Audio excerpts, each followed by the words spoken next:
I check Ladakh is shutting down completely by first week of October. मैंने एक आखिरी बार पूरे जोश के साथ निकलने की तैयारी में लग गया। चैनल कौन सा है आपका? इतना यूट्यूब पर चलता है वो सब। लेकिन अगर इस बार भी ना हो पाया, मैं फिर कभी लद्दाख जाने का अटेम्प्ट नहीं करूंगा। अरे भाई गड्डी चेक कराओ। हुक्का चल रहा है सर। अब अजीब सा फीलिंग आ रहा है यार, पता नहीं क्या होगा।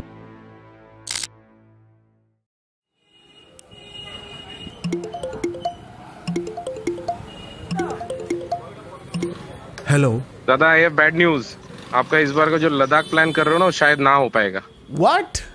हाँ, क्या बात कर रहे हो? I check Ladakh is shutting down completely by first week of October. एकदम वेदर खराब होने वाला है, बहुत मुश्किल है। गॉड, अब क्या करूं?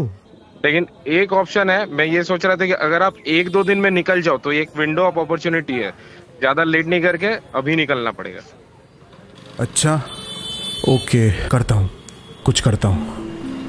अब इतने कम समय में निकलना फिर से नामुमकिन लग रहा था, लेकिन अगर इस बार भी ना हो पाया तो मुझे पता था कि मैं फिर कभी लद्दाख जाने का अटेम्प्ट नहीं करूंगा।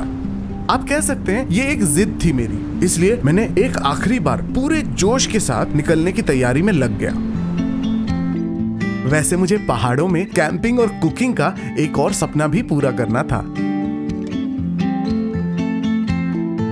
अब तक जिसकी प्रैक्टिस सिर्फ घर के छत तक सीमित थी।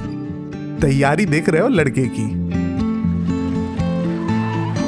ऑलिव की सर्विस की, खुद का हुलिया भी सुधारा और सीधे आ पहुंचा BSNL ऑफिस, लद्दाख में फोन की कनेक्टिविटी की समस्या को सॉल्व करने। हालांकि सारे एक्साइटमेंट के बीच में एक दिल पर भार डालने वाली फीलिंग थी कि मैं अपने फैमिली को अपनी इस ड्रीम ट्रिप पर नहीं ले जा सका। उनके लिए इतने कम समय में निकलना लगभग इम्पॉसिबल था। फिर क्या, दिल पर पत्थर रखते हुए बाय बोला और निकल पड़ा। चला, bye bye. I don't know why, but हर ट्रिप के शुरुआत में मेरे साथ ये होता है। मैं जानता हूँ कि आगे मुझे मौज मस्ती और खूब सारा एडवेंचर मिलने वाला है, लेकिन घर छोड़ते वक्त फैमिली से दूर जाने वाली जो फीलिंग आती है, बहुत बुरा लगता है यार। A few hours later. अब हम जा रहे हैं बारीपदा की तरफ। एक्साइटमेंट बहुत ज्यादा है। घर की याद अब और नहीं आ रही, थोड़ी देर पहले आ रही थी, बट अब ठीक हो, अब मजे में। ऑलिव 250 किलोमीटर चलने के बाद बोलने लगी, भैया बारीपदा आ रहा है, मटन नहीं चखोगे यहाँ का? वैसे मुझे यहाँ का फेमस मूड़ी मटन ट्राई करने का बड़ा मन था। जब आप उम्मीदें पालते हैं तो आप खुद को निराशा के लिए तैयार कर रहे होते हैं। ये एक लाइफ का इंपॉर्टेंट लेसन है। और हम जमशेदपुर को क्रॉस करते हुए लगभग 120 किलोमीटर और जाना है, तो आज रांची में डे 1 को क्लोज करेंगे। मेरे पुराने दोस्त भास्कर, जिनके बारे में मैंने आपको पहले एपिसोड में बताया था, कोइंसिडेंटली अब रांची में रहते हैं।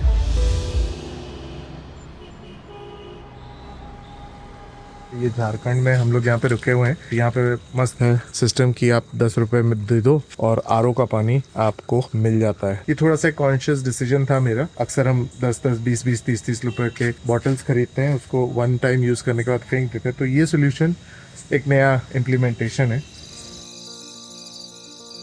भास्कर भाई से मिलके ऐसा लगा कि हम बस कल ही मिले थे। ऐसा लग नहीं रहा था कि हम 15 सालों बाद मिल रहे थे। हमें बहुत सारी बातें करनी थी और इस ट्रिप में साथ चलने के लिए मैंने उन्हें बहुत कन्विंस करने की कोशिश की। कभी हंसते हुए चेहरों पर दिल की बातें सुनाती है, कभी खामोश रातों में चुपके से साथ निभाती है। दोस्तों का साथ हो तो हर गम खुशियों में बदल जाता है। गुलजार की तरह दोस्ती का एहसास गहरा और अमर हो जाता है। क्या आपके पास भी ऐसे दोस्त हैं? कमेंट करें और मुझे बताएं।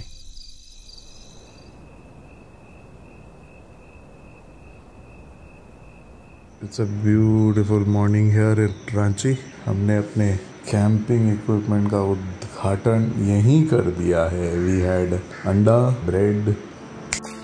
अब भास्कर भाई को इस लद्दाख ट्रिप में साथ चलने के लिए मना तो नहीं सका, इसलिए उनसे विदा लेते हुए आगे बढ़ चला। तो हम लोग जिस एरिया रांची में रह रहे थे, हमें डायरेक्शन मिला था कि धोनी के घर के पास, तो effectively we were Dhoni's neighbour. for 1 night.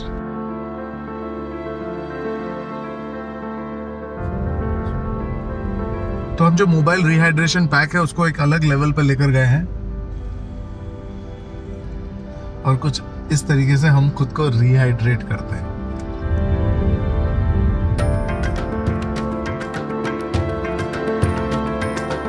तो हमारे सामने एक ग्रुप हमें क्रॉस करके जस्ट गया है। वो ग्रुप में there are about 7 to 8 vehicles, but हम लोग यहाँ पे सोलो चल रहे हैं, सोलो लॉन वुल्फ व्हीकल।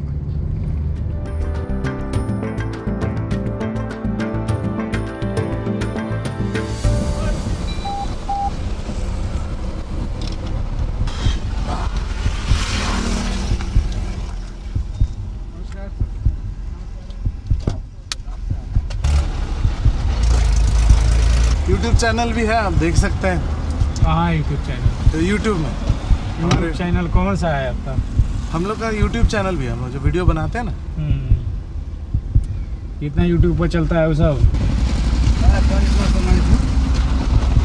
इसमें क्या है? इसके नीचे क्लिक करिए,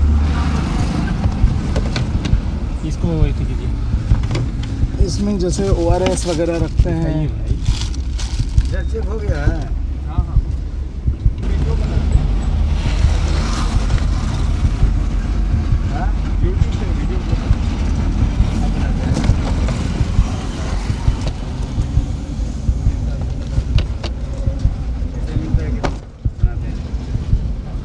कमा लेते हैं। कमा सर बहुत मुश्किल से।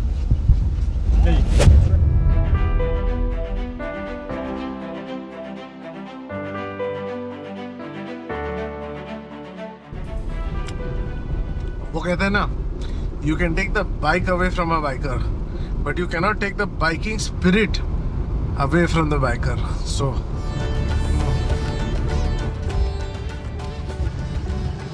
Finally we are climbing this bridge.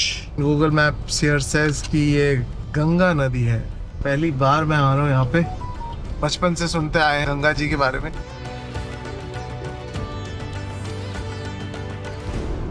तो बनारस से पहले रास्ता एकदम खराब था, मैंने there was so many diversion, इतना दिमाग खराब हो रहा था। लेकिन बनारस के बाद रास्ता एकदम मक्खन। So this is the GT road. हम सोच रहे हैं कि प्रयागराज के जगह एक्सटेंड कर दें कानपुर तक। जब हम इन शानदार हाईवेज का आनंद ले रहे थे तभी मेरी नजर पेट्रोल मीटर पर जा अटकी। एक प्रॉब्लम है, दिस इज बता रहा है 183, हमें जाना है लगभग 240 किलोमीटर और, बट अभी थोड़ा सा रेंज एंजाइटी हो रहा है। देखते हैं आगे पेट्रोल पंप मिलेगा नहीं मिलेगा। लंबे रोड ट्रिप पर मिलावटी पेट्रोल का मिलना आम बात है और मिलावटी पेट्रोल से गाड़ी की इंजन खराब हो जाने की कई डरावनी कहानियां हैं। ऐसे पेट्रोल को जांचने और पकड़ने का कोई विशेष तरीका नहीं है, बस आपका तजुर्बा काम आता है। किसी तरह हमें एक ढंग का पेट्रोल पंप मिला और रात काटने के लिए एक होटल भी।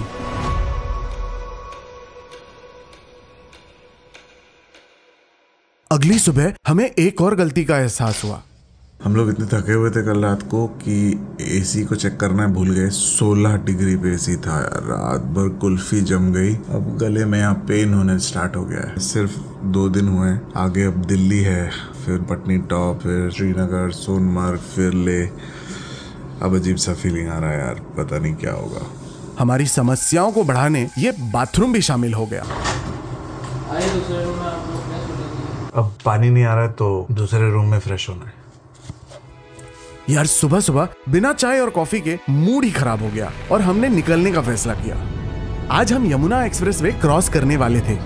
मैं पहली बार अपनी ऑलिव को इन रोड्स पे भगाने के लिए बहुत एक्साइटेड था। ये खुशी के लिए काफी टाइम मैंने वेट किया है यार। अमेजिंग रोड है, अमेजिंग रोड है, मजा आ गया। मुझे लग रहा था कि अपनी सारी समस्याओं को पीछे छोड़ आया हूं और बस अब आगे ही भागना है। लेकिन यमुना एक्सप्रेसवे में जो होता है उसका झटका मुझे आगे लगने वाला था। तो हम लोग अभी दिल्ली को ऑफिशियली बाईपास करते हुए ईस्टर्न पेरिफेरल हाईवे से अभी आ पहुंचे हैं मुरथल। प्लान तो यहाँ रुकने का था, लेकिन अब हम सोच रहे हैं कि यार अंबाला जाया जाए।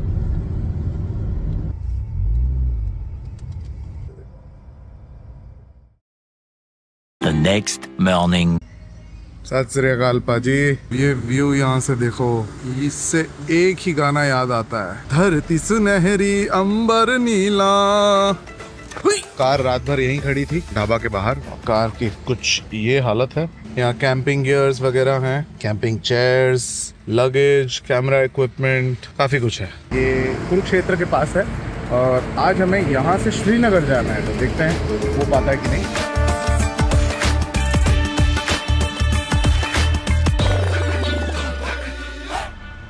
अरे भाई गड्डी चेक कराओ। Good morning sir. Good morning. कहाँ से है भाई? उड़ीसा। उड़ीसा जाना कहाँ है? पता। गाड़ी में कोई ड्रिंक भी नहीं। हुक्का चल रहा है सर। ये क्या है भाई? पानी पानी सर। पानी ऐसे पीते हो? सर पानी पी रहे हो? वीडियो का काम है सर, वीडियो बनाते हैं। ये क्या है? क्या फोन है? फोन नहीं, इसमें ये क्या लगा है?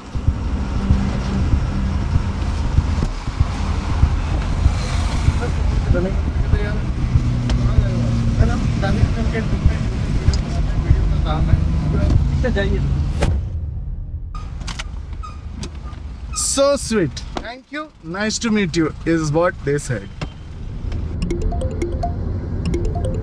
दादा गुड मॉर्निंग। हाँ दादा गुड मॉर्निंग। लखनपुर के बाद थोड़ा सा आगे एक जगह आता है सांबा। सांबा से आप राइट ले लेना। तो क्या है, ये उधमपुर वाला जो ट्रैफिक है ये आप बाईपास कर जाओगे। आ जाओ, आप क्या कर रहे हो? आप ही आ जाओ, late to fly in fly out कर लो। मैं देखता हूँ मैं बता दूंगा। फ्लाइट का टिकट तो मिल ही जाएगा तुरंत। ठीक है दादा, ठीक है, आराम से चलो। ओके ठीक है, ठीक। Thank you. जैसे ही सीधे लंबे हाईवे अपना रूप बदलकर ऊंचे पहाड़ी बेंड्स बनने लगे, मेरा एक्साइटमेंट उभरने लगा।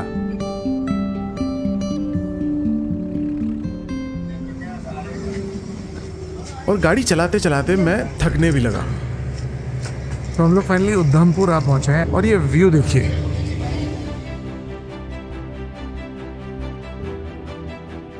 हमने इस ट्रिप की शुरुआत इतनी जल्दबाजी में की है कि मैं अपने कार पर चैनल की ब्रांडिंग नहीं करवा सका।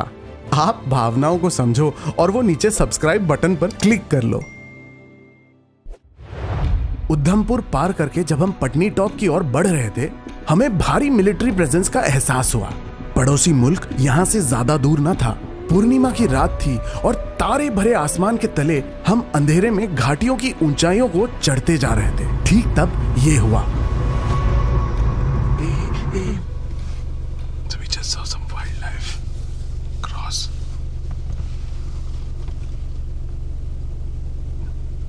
I'm not sure what it was. अब हम सोच रहे हैं कि पटनी टॉप में कैंपिंग करें नहीं करें। तो गाइस यहाँ पे ठंड लगने लगी है और सही में मजा आ रहा है वेदर का। और 2 किलोमीटर ऊपर रास्ता है, वहां जा सकते हैं। भैया यहाँ पे कैंपिंग कर सकते हैं क्या? अच्छा, क्यों? अच्छा, तेंदुआ है। कोई और लोग हैं कर रहे हैं कैंपिंग? अच्छा, ऐसे अकेले? हाँ, अच्छा, तेंदुआ निकलता है। समझ गया। ठीक है, थैंक यू। मेरी बिल्ली की है सारी के नीचे। ले। भाई की बिल्ली तो मिल गई, लेकिन जंगली बिल्ली के डर से हमने यहाँ कैंपिंग करने का प्लान ड्रॉप कर दिया और खाना खाते हुए रात एक होटल की सेफ्टी में काटने का डिसीजन लिया।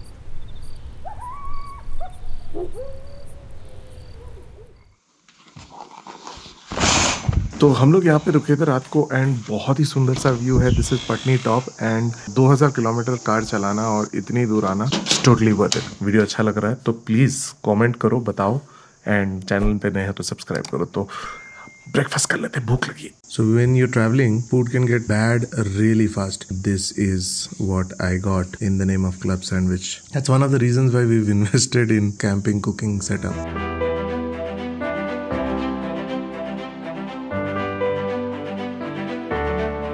तो गाइस मैं तो बताया नहीं, थक रहा हूँ कि ये एक ड्रीम सा लग रहा है अभी कि हम एक्चुअली अपनी कार इतनी दूर से घर से यहाँ पहुंचे हैं। We are in absolute paradise. बहुत ही सुंदर जगह है। रात को इतना पता नहीं चल रहा था, बट दिन होते ही पता चल रहा है। Wow, we are passing through some really beautiful terrain here. रास्ते थोड़े से खराब है, लेकिन that doesn't spoil the spirit. हमने एक गलत रास्ता पकड़ लिया और देखते ही देखते मजा सजा में बदल गई। यहाँ पे हर जगह पे लिखा हुआ है शूटिंग स्टोन्स। पत्थर तो ऐसे रोड पे अभी भी गिरे हुए हैं। जान दे भाई, जान दे। अबे तेरे पे गिरेगा कुछ नहीं होगा, मेरी मारुति है। भाई साहब, पूरी की पूरी जेसीबी धंस गई। अचानक से लाइफ में पहली बार इतने बड़े बड़े पहाड़ दिख रहे हैं कि my eyes have not adjusted to it. Ideally जिस रास्ते से हम आए उस रास्ते से नहीं आना था, हमें टनल के अंदर से आना था। वो तो हमें 80-90 किलोमीटर एक्स्ट्रा चलाने के बाद एक भैया ने रोड पे बोला,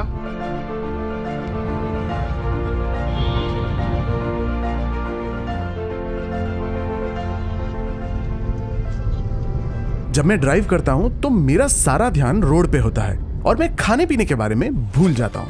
और जैसे ही मैं अपने मंजिल पर पहुंचता हूं, मेरी सारी भूख वापस जाग जाती है। तो गाइस, हम फाइनली आ पहुंचे हैं श्रीनगर। जब हम श्रीनगर पहुंचे तो मैंने एक भीड़ भाड़ वाला स्टॉल देखा जहां पकोड़े तले जा रहे थे और कुछ स्वादिष्ट पूरी हलवा भी परोसा जा रहा था। देरी न करते हुए तुरंत ही इस पूरी हलवे पे टूट पड़ा। गरम गरम पूरी में लिपटा हलवा माँ को गले लगाने जैसा था। आखिर में इसे हमें आगे डल लेक को एक्सप्लोर करने की सारी एनर्जी मिल गई।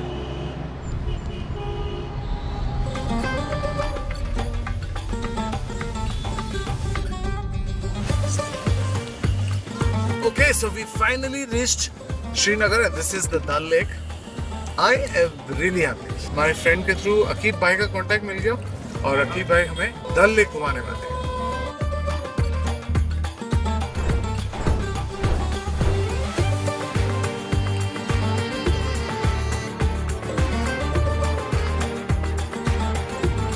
थोड़ा क्राउडेड है, बहुत सारे टूरिस्ट हैं यहाँ पे। भैया कोई शांत सी जगह पे जा सकते हैं क्या? गाड़ी नहीं ना अभी, ये आगे। भैया आपका खाना है? भैया आप क्या बेच रहे हो? कहवा कॉफी। अरे वाह। कहवा असली मतलब है, कश्मीरी में बोलते हैं काह गहरा को, वहाँ बोलते हैं मज़ा को। पहले हम लेमन स्पाइसेस मिक्स करते थे, जैसे जिंजर, चाय पत्ती, शंगरम, काज़बान, सपिस्तान, मुल्टी, केसर, इलायची और दालचीनी पहले उबालते हैं। उसके बाद डालते हैं ड्राई फ्रूट और रोज़ पेटल और हनी। अगर लेमन ऐड करना हो तो लेमन भी ऐड कर सकते हैं। आपका कहवा तैयार हो जाता है।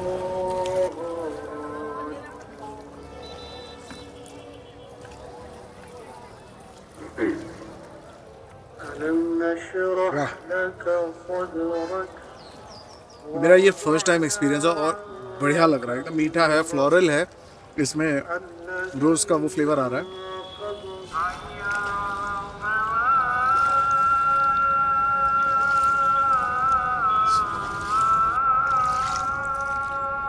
इस साल का पहला स्नो हो गया सर, हो गया। गुलमर्ग और सोनमर्ग में हुआ है। हाँ? सोनमर्ग में बर्फ, ये सुनकर मैं अपने ख्वाबों में खो गया। मेरा मानना है कि लाइफ में जितने अधिक फर्स्ट टाइम एक्सपीरियंसेस आप जोड़ते हो, लाइफ उतनी ही मीनिंगफुल बन जाती है। इस लद्दाख रोड ट्रिप पर मेरे लिए ऐसे कई नए अनुभव हो रहे थे।